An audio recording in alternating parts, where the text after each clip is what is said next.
Les triangles.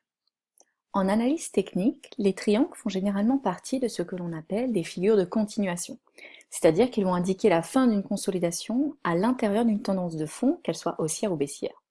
Donc les triangles permettent de se positionner dans le sens de la tendance et de calculer des objectifs théoriques. Certains paramètres doivent cependant être respectés pour que la pertinence de cet outil soit relativement forte. Par exemple, les sorties de triangle doivent se faire avec des forts volumes pour confirmer la tendance, puisque si les volumes sont faibles, soit les objectifs théoriques pourraient ne pas être atteints, soit la sortie pourrait être un faux départ. Il est donc nécessaire d'éviter d'anticiper la sortie d'un triangle pour s'assurer de la direction des prix. Donc, seul le déclenchement de la figure va permettre de se positionner en prenant moins de risques. Pour valider un triangle, il faut donc au moins 4 points de contact pour former 2 lignes, des volumes qui diminuent quand les prix évoluent dans le triangle et qui accélèrent lors de la sortie du triangle, des prix qui sont censés s'extraire du triangle au maximum avant le dernier quart, mais avant la moitié de la formation, puisqu'en fait, après les 3 quarts, les prix vont souvent évoluer dans une consolidation latérale, et avant la moitié de la figure, eh bien, la figure n'est pas vraiment formée. L'objectif de prix peut se calculer de différentes manières.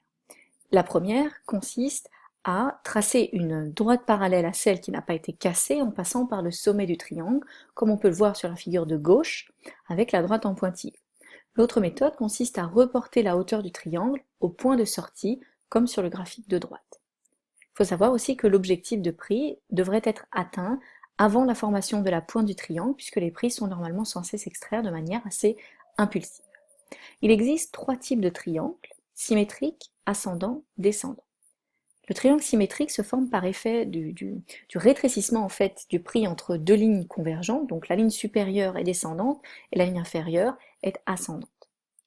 Dans un triangle ascendant, la ligne du haut est horizontale et constitue un niveau de résistance, alors que la ligne du bas est un support oblique qui indique que les investisseurs sont en fait prêts à payer plus cher lorsque le prix progresse, puisqu'on voit bien sur le graphique que le prix au point D est supérieur au prix au point B. Donc pour intervenir avec une position longue, 2 possibilités.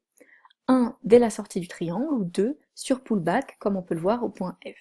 Concernant le money management et le stop loss, il pourrait être placé sous le point D ou sous le point B. Et enfin, un triangle descendant. Donc là, la ligne du bas est horizontale, elle constitue un niveau de support, alors que la ligne du haut est une résistance oblique. Donc pour intervenir avec une position courte, là il y a 2 possibilités, les mêmes encore, à la sortie du triangle ou sur pullback au point F. Idem pour le stop loss, on va le placer sur le point D ou sur le point B.